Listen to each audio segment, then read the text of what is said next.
जी हाँ बच्चों, आज आपका स्वागत है आपके अपने YouTube चैनल साइलेंट स्टडी पर। और आज हम पढ़ेंगे अक्षांश और देशांतर। अक्षांश और देशांतर जो सभी प्रतियोगी परीक्षाओं में पूछा जाने वाला टॉपिक है।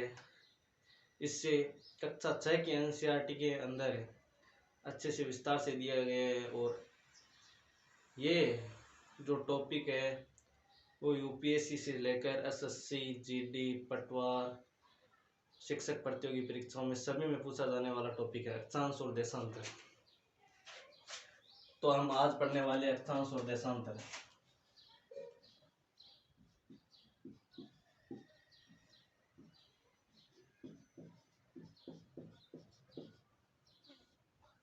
अक्षांश और देशांतर टॉपिक को हम आज विस्तार से पढ़ने वाले हैं। अक्षांश और देशांतर टॉपिक को हम आज विस्तार से पढ़ने वाले हैं।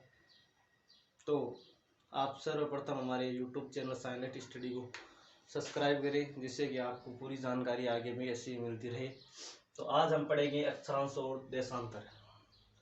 तो अक्षांश और देशांतर वह रेखाएं हैं जो ग्लोब पर खींची जाती हैं।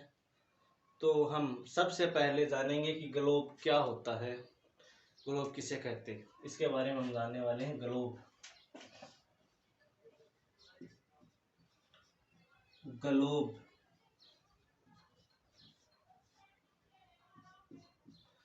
ग्लोब किसे कहते हैं, ग्लोब के बारे में जानेंगे हम सर्वप्रथम।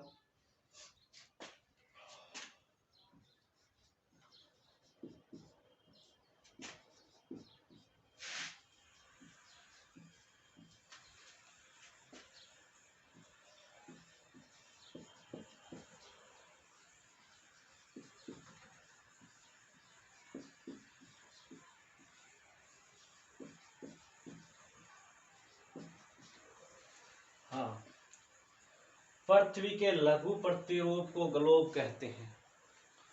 पृथ्वी के लघु प्रतिरूप को ग्लोब कहते हैं। पृथ्वी के लघु प्रतिरूप को ग्लोब कहते हैं।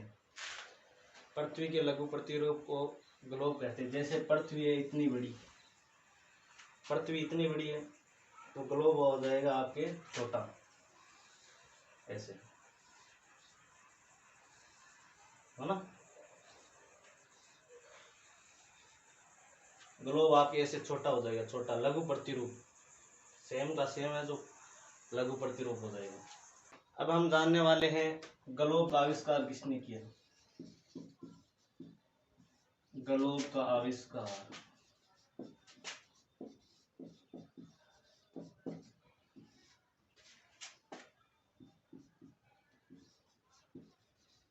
जर्मनी के मार्टिन बेहम ने किया। मार्टिन बेहम ने किया। मार्टिन बेहम ने किया। ग्लोब का जो आविष्कार है वो मार्टिन बेहम ने किया। मार्टिन बेहम ने किया। ग्लोब का जो आविष्कार है वो मार्टिन बेहम ने किया। आपको एक चीज ध्यान रखनी है, यहाँ पर जर्मनी, जर्मनी देश की जो कैपिटल है, राजधानी है, वो है बर्लिन। बर्लिन, जर्मनी की जो राजधानी है वो है यहाँ पर बर्लिन। इसको ध्यान रखना है, बर्लिन है। तो अब हम पढ़ने वाले हैं अक्षांश और देशांतर। आपको पता चल गया ग्लोब पर जो खींची जाती है वो अक्षांश और देशांतर रेखाएं खींची जाती है। उससे पहले कि हमें ग्लोब का नॉलेज होना चाहिए कि ग्लोब किसे कहते हैं, ग्लोब का आविष्कार किसने किया। अब हम जानेंगे अक्षांश किसे कहते हैं। अक्षांश के बारे में हम विस्तार से पढ़ेंगे। अक्षांश, तो अक्षांश है वो किसे कहते हैं। अक्षांश रेखा बाद में बताएंगे। तो अक्षांश किसे कहते हैं पहले ये देखना है।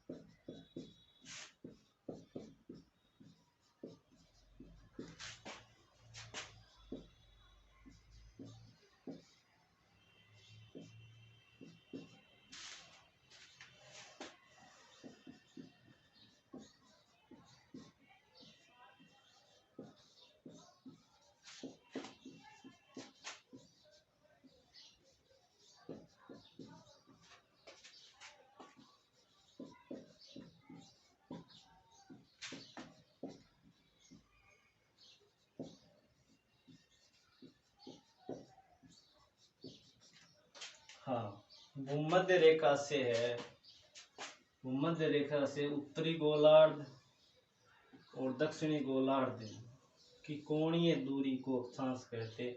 भूमध्य रेखा से उत्तरी गोलार्ध और दक्षिण गोलार्ध की कोणीय जो दूरी है उसको अक्षांश कहते हैं।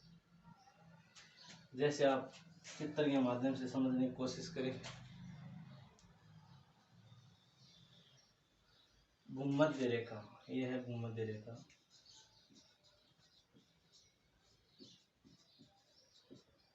यह भूमध्य रेखा, यह है दोनों गोलार्ध, उत्तरी गोलार्ध और दक्षिणी गोलार्ध।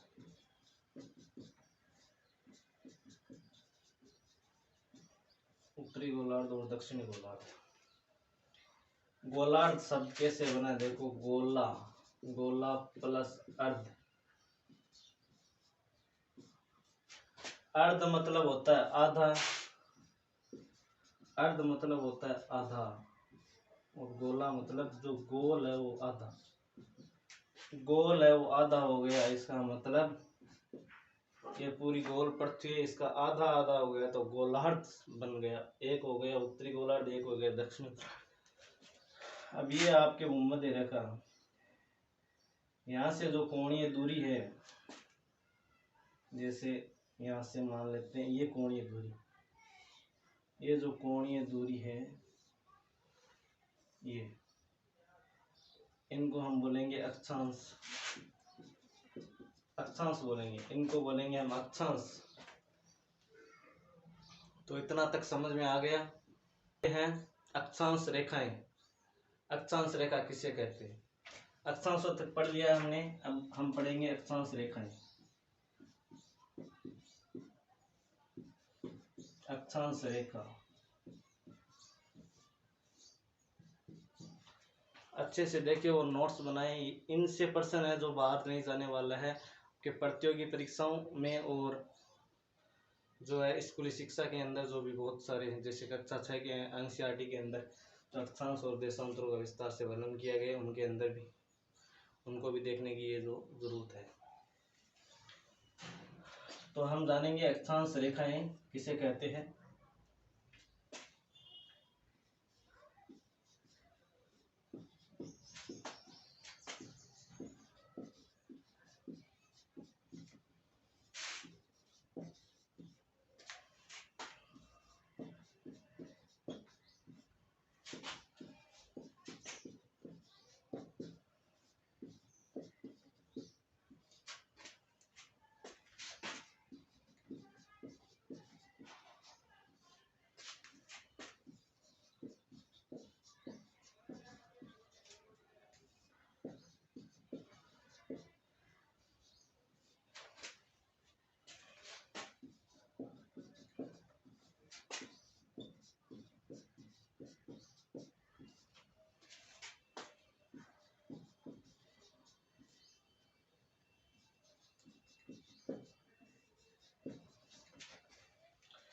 पूर्व से पश्चिम की ओर खींची गई क्षैतिज, क्षैतिज मतलब हो गया आड़ी, क्षैतिज का मतलब होता है आड़ी रेखाएं। काल्पनिक, काल्पनिक का मतलब ये गलों पर खींची गई है, मानी गई है, न कि पृथ्वी पर है। पृथ्वी पर जो वास्तविक में है ये जो रेखाएं हैं वो नहीं है, ये सिर्फ और सिर्फ गलों पर खींची गई है, काल्पनिक रेखाएं हैं। क्योंकि हमारी जानकारी के लिए कि हम किस देश को कहाँ पर स्थित है उसकी जानकारी प्राप्त करने के लिए जो रेखाएं हैं वो खींची गई है। तो आपको पता होना चाहिए अक्षांश और देशांतर रेखाएं वो काल्पनिक रेखाएं हैं। चित्र के माध्यम से समझे। सबसे बड़ी अक्षांश रेखा है वो भूमध्य रेखा है, 0 डिग्री पर। भूमध्य रेखा या विषुवत रेखा,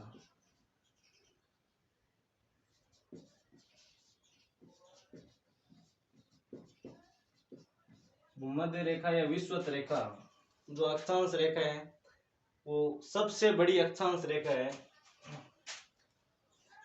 सबसे बड़ी अक्षांश रेखा है।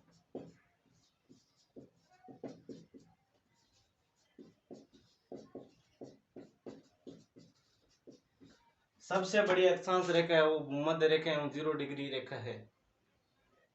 जी हाँ, ये जो रेखाएं हैं अक्षांश रेखाएं ऐसे आड़ी खींची जाती है।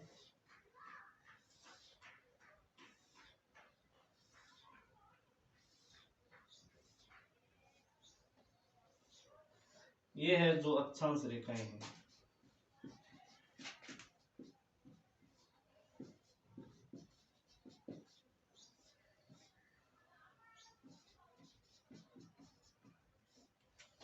समझने की कोशिश करें और चित्र को बनाए, चित्र के माध्यम से समझने की कोशिश करें जिससे कि आपको सरलता से समझ में आए। चित्र के माध्यम से आपको हर चीज है वो सरलता से समझ में आएगी। ये चित्र बना ले। अब हम जानेंगे कि अक्षांश रेखाएं, अक्षांश रेखाओं के बीच की दूरी, अक्षांश रेखाओं के बीच की दूरी और अक्षांश रेखाओं के जो क्षेत्र है उनको क्या कहते हैं, अक्षांश रेखाओं की विशेषताएं, वो सब चीज जानेंगे। तो अक्षांश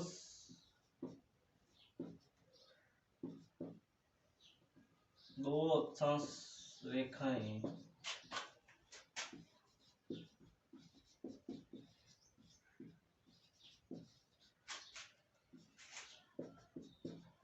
मतलब इन दो अक्षांश रेखाओं के बीच की दूरी है वो 111 किलोमीटर है।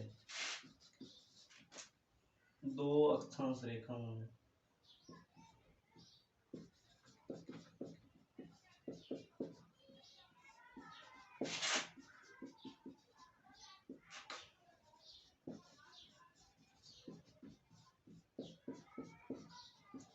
एक 111 किलोमीटर है। इन दो के बीच की भी 111 किलोमीटर है, इन दो के बीच की भी 111 किलोमीटर है। सभी अक्षांश रेखाओं के बीच की जो दूरी है वो 111 किलोमीटर है।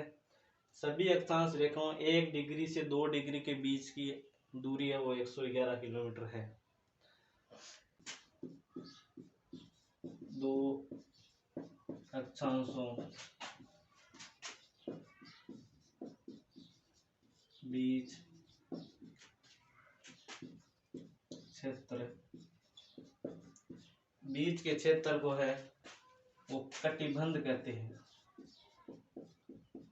कटिबंध कहते हैं, कटिबंध कहते हैं। क्या कहते हैं? कटिबंध कहते हैं। दो अक्षांशों के बीच के जो क्षेत्र है, ये क्षेत्र है, इसको क्या बोलते हैं? कटिबंध। भले ये इनके बीच का क्षेत्र हो, भले इनके बीच का क्षेत्र हो, भले इनके बीच का क्षेत्र हो, इनको क्या बोलेंगे? कटिबंध। दो अक्षांशों के बीच के क्षेत्र को क्या बोलते हैं? दो अक्षांशों के बीच के क्षेत्र को क्या बोलते हैं? कटिबंध बोलते हैं। दो अक्षांशों के बीच के क्षेत्र को क्या बोलते हैं? कटिबंध बोलते हैं। अब आपको पूर्ण रूप से समझ में आ गया होगा अक्षांश रेखाएं क्या होती है, अक्षांश रेखाएं किसे कहते हैं, अक्षांश किसे, ग्लोब पर कैसे अक्षांश रेखाएं खींची गई है, सबसे बड़ी अक्षांश रेखा है वो कौन सी है। सबसे बड़ी अक्षांश रेखा है वो भूमध्य रेखा और विषुवत रेखा है।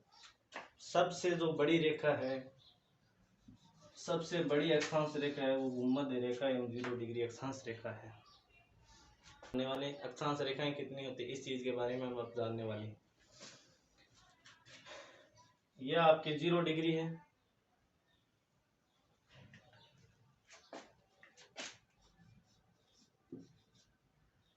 भूमध्य रेखा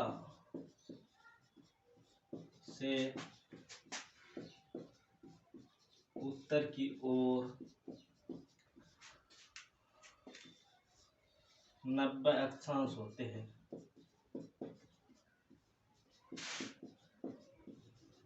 भूमध्य रेखा से भूमध्य रेखा से उत्तर की ओर 90 अक्षांश होते हैं एवं दक्षिण की ओर 90 अक्षांश होते हैं।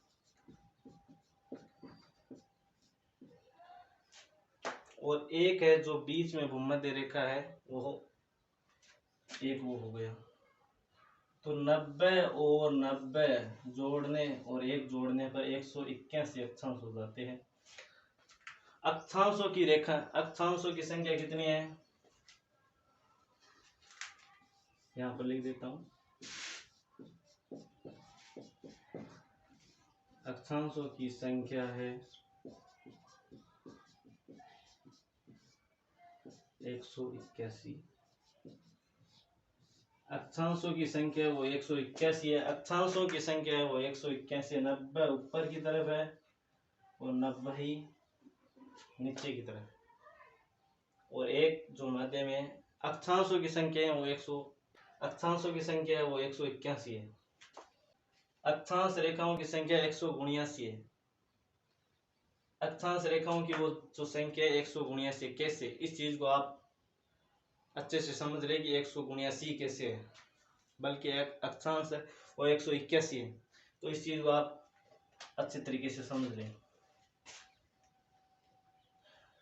कि 89 अक्षांश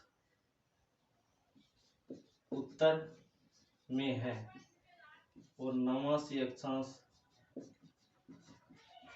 दक्षिण में है, और एक है जो मध्य में है, एक है जो मध्य में। इनको जोड़ने पर 179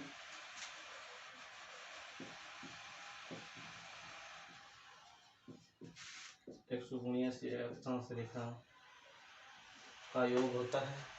इनको जोड़ने पर 179 रेखाओं का योग होते हैं। अब आपको डायग्राम के माध्यम से समझ लेना है कि रेखा को खींचने के लिए दो कोणों का होना जरूरी है। जैसे यहाँ पर 0 डिग्री, यहाँ पर 0 डिग्री, तब रेखा खींची गई। यहाँ पर 1 डिग्री, 1 डिग्री, तब रेखा खींची गई। तो यहाँ पर है जो उत्तरी ध्रुव और दक्षिणी ध्रुव पर जो है अक्षांश, यहाँ पर रेखा खींचने के लिए एक बिंदु की और जरूरत होती है। तो यहाँ पर एक ही बिंदु है, तो ये रेखा नहीं मानी जाएगी। उत्तरी गोलार्ध और दक्षिणी गोलार्ध पर जो 90 डिग्री है वो है, उसको रेखा नहीं माना जाएगा। वो है जो कोण है, अक्षांश कोण है, उसको रेखा नहीं माना जाएगा। तो इस चीज का ध्यान रखें कि अक्षांश रेखाएं वो 179 है और अक्षांश है वो 181 है। इस चीज का आपको ध्यान रखना है। वाले हैं अक्षांश रेखाओं की विशेषताएं। अक्षांश रेखाओं की विशेषताएं,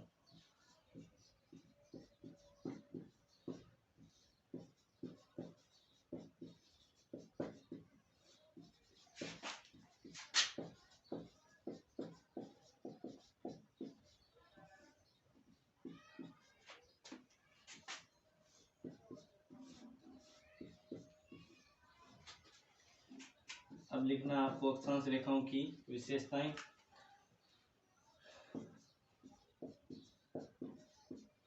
अक्षांश रेखाएं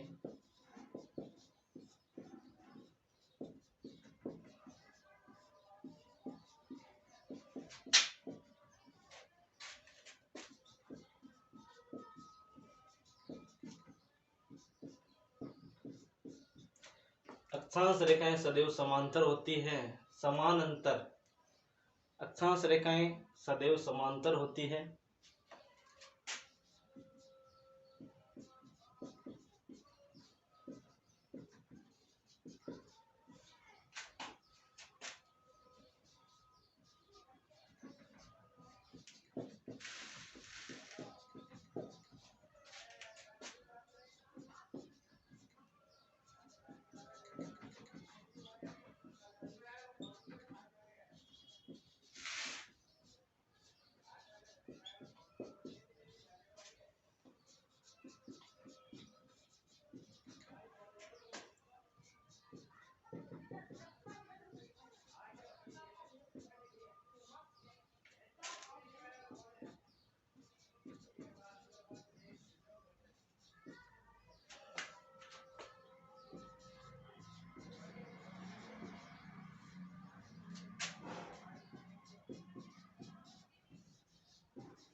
इसको समझने की कोशिश करें। अक्षांश रेखाएं वो सदैव समानांतर होती है, समानांतर होती है।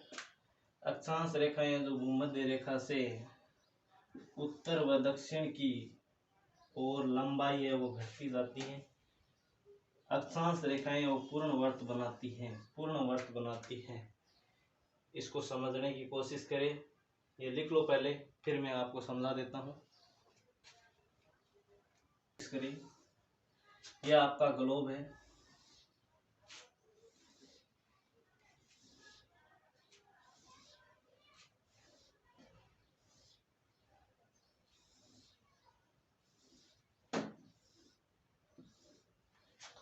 ये अक्षांश रेखाएं के समान अंतर है। यहाँ से लेकर यहाँ तक जो है अंतर है, समान है। 111 किलोमीटर ही समान अंतर है। यहाँ पर भी समान है, यहाँ पर भी समान है, यहाँ पर भी समान है, यहाँ पर भी समान है। इसका मतलब ये जो रेखाएं समान अंतर है, ना कि कम और ज्यादा अंतर है, इनमें समानांतर है। ये है आपके 0 डिग्री। 0 डिग्री से उत्तर की ओर जाने पर और दक्षिण की ओर जाने पर इनकी लंबाई घटती जाती है। सबसे लंबी रेखा है जो भूमध्य रेखा है। उसके बाद जो धीरे धीरे ये रेखाएं हैं अब छोटी होती जाती है, उत्तर की ओर दक्षिण की ओर। और एक चीज है, जो ये रेखाएं हैं जो पूर्ण वर्त बनाती है, ऐसे पूर्ण वर्त बनाती है। मतलब ग्लोब के चारों ओर पूर्ण वर्त घूमती है, पूर्ण रूप से घूमती है, पूर्ण वर्त बनाती है ग्लोब के चारों ओर अक्षांश रेखाएं। बल्कि देशांतर रेखाएं वो पूर्ण वर्त नहीं बनाती, देशांतर रेखाएं वो अर्धवर्त बनाती हैं। इस चीज का आपको ध्यान में रखना है। ये बहुत सारे प्रश्न है जो अक्षांश और देशांतर से हर वर्ष प्रतियोगी परीक्षाओं में पूछा जाता है। इनको आप अच्छे से समझ ले, हर एक एग्जाम में इनसे प्रश्न पूछा जाता है। अब हम जानने वाले हैं देशांतरों के बारे में, देशांतर रेखाओं के बारे में, देशांतर रेखाओं की विशेषताओं के बारे में। तो हम पढ़ेंगे देशांतर।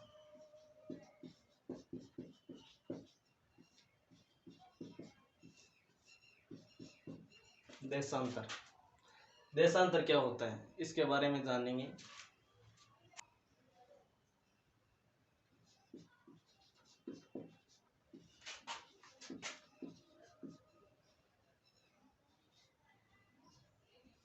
प्रधान मध्य रेखा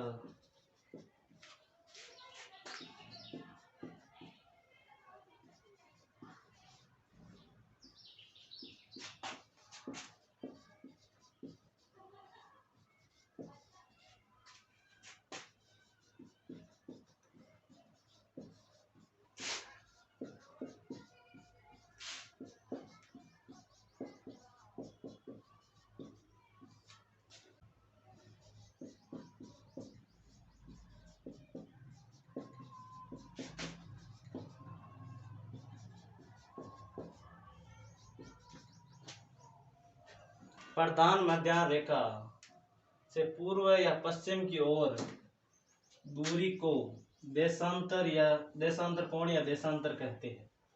प्रधान मध्य रेखा से पूर्व या पश्चिम की ओर दूरी को देशांतर कोण या देशांतर कहते हैं। अब हम जानेंगे देशांतर रेखाओं के बारे में। देशांतर रेखा क्या होती है।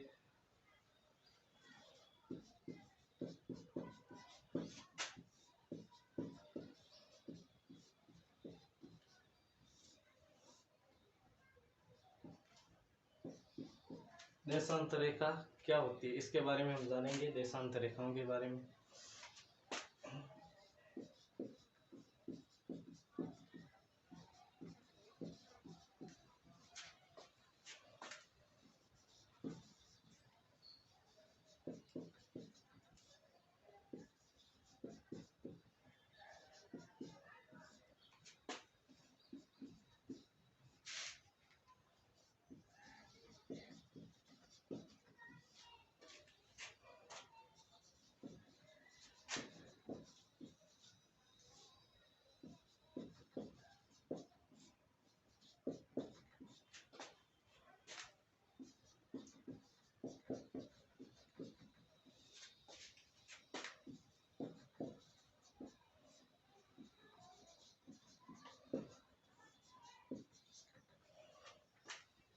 उत्तर से दक्षिण की ओर खींची गई ऊर्ध्वाधर और काल्पनिक रेखा को देशांतर।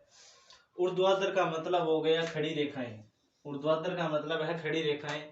ऊर्ध्वाधर का मतलब है खड़ी रेखाएं। जैसे कि आपको डायग्राम से समझने की कोशिश करें।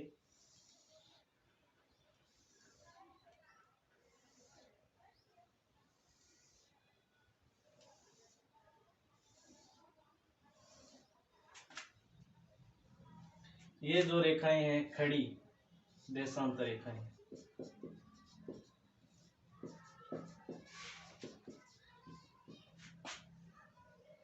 जो मध्य में जो रेखा है प्रधान मध्य रेखा,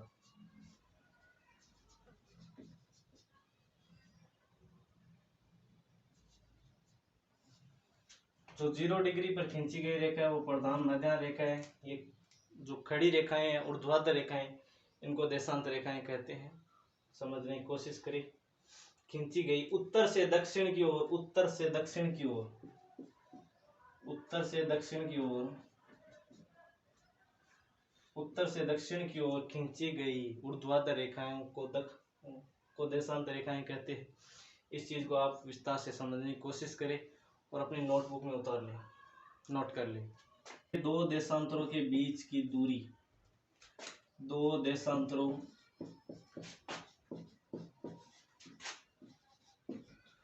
के बीच की दूरी, दो देशांतरों के बीच की दूरी 111 किलोमीटर होती है।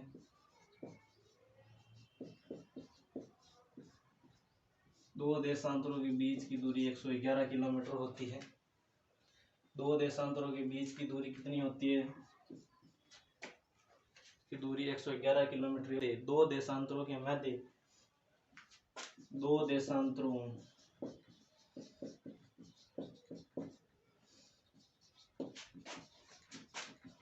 दो देशांतरों के मध्य के क्षेत्र गोरे कहते हैं। दो देशांतरों के मध्य के क्षेत्र को क्या कहते हैं? गोरे। दो देशांतरों के मध्य के क्षेत्र को क्या कहते हैं? गोरे कहते हैं। दो देशांतरों के मध्य के क्षेत्र को क्या कहते हैं? गोरे कहते हैं। इस चीज को लिख लो। आगे देशांतरों की जो बीच की विशेषताएं हैं देशांतरों की, वो चीज बताने वाला। अब देशांतर रेखाओं की विशेषताएं।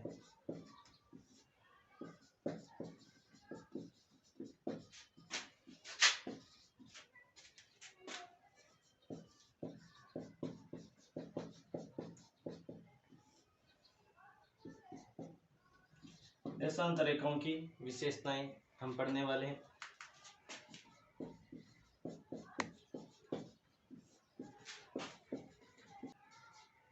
देशांतर रेखाएं समानांतर नहीं होती है। देशांतर रेखाएं समानांतर नहीं होती है। देशांतर रेखाएं वो समानांतर नहीं होती है। देशांतर रेखाएं वो समान अंतर नहीं होती है, बल्कि अक्षांश रेखाएं वो समान अंतर होती है।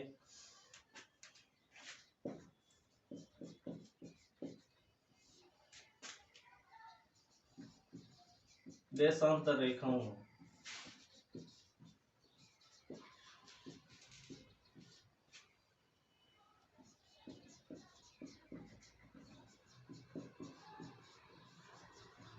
देशांतर रेखाओं की जो लंबाई है वो हमेशा समान रहती है। देशांतर रेखाओं की जो लंबाई है वो हमेशा समान रहती है।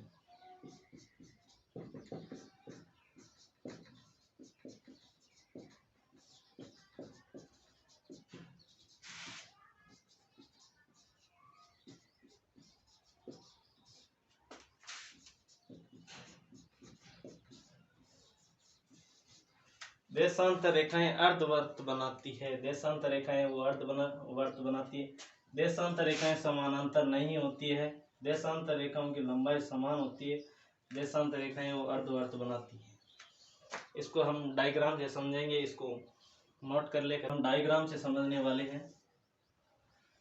ये जो है रेखाएं देशांतर रेखाएं हैं।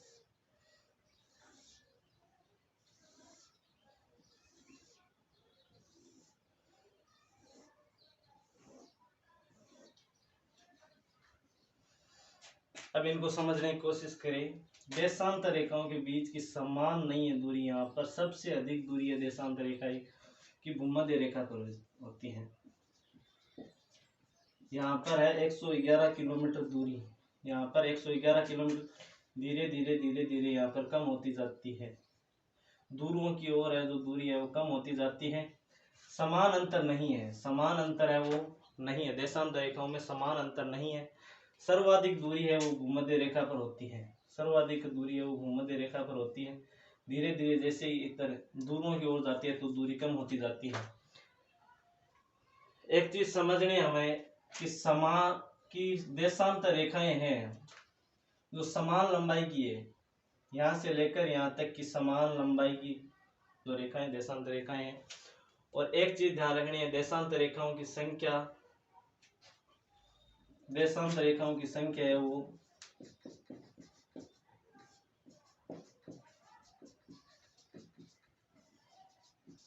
की संख्या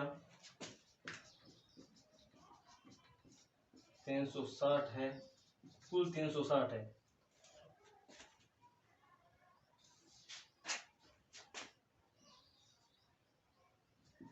पूर्व की ओर है आपके 180, पश्चिम की ओर है आपके 180। कुल देशांतर रेखाएं हैं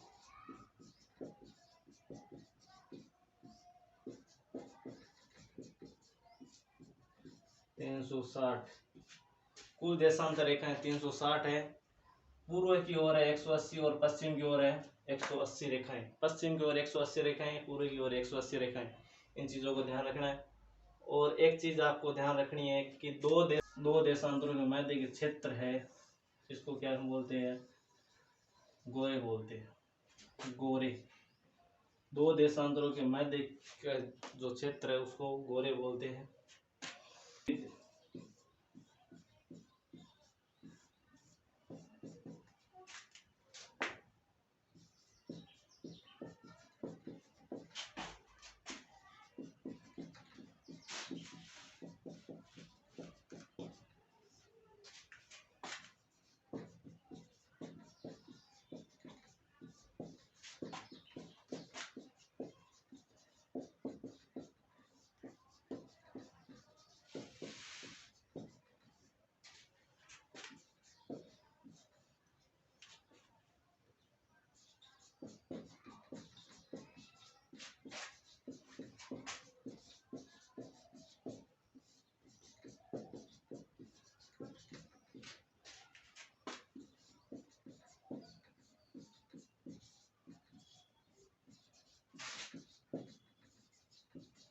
इसे ग्रिड कहते हैं।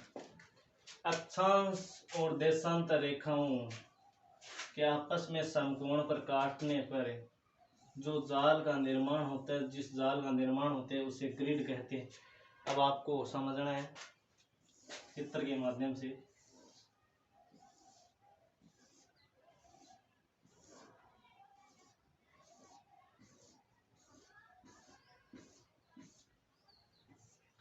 जाल है, ये जो जाल है उसे ग्रिड कहते हैं। ये जो जाल है आपस में समकोण पर कटती है, ये है, उसे ग्रिड कहते हैं। उसे क्या कहते हैं, ग्रिड कहते हैं। उसे क्या कहते हैं, ग्रिड कहते हैं। ग्रिड तक आपने समझ लिया, अक्षांश और देशांतरों की अच्छे से विस्तार से समझ लिया और नोटबुक में नोट कर लिया। ऐसे ही जानकारी पूर्वक और प्रतियोगी परीक्षाओं के लिए हमारे YouTube चैनल साइलेंट स्टडी को सब्सक्राइब करें और शेयर करें, कमेंट करें कि आपको जानकारी कैसी लगी, और हो सके तो कोई भी सजेशन है वो कमेंट में ज़रूर दें। और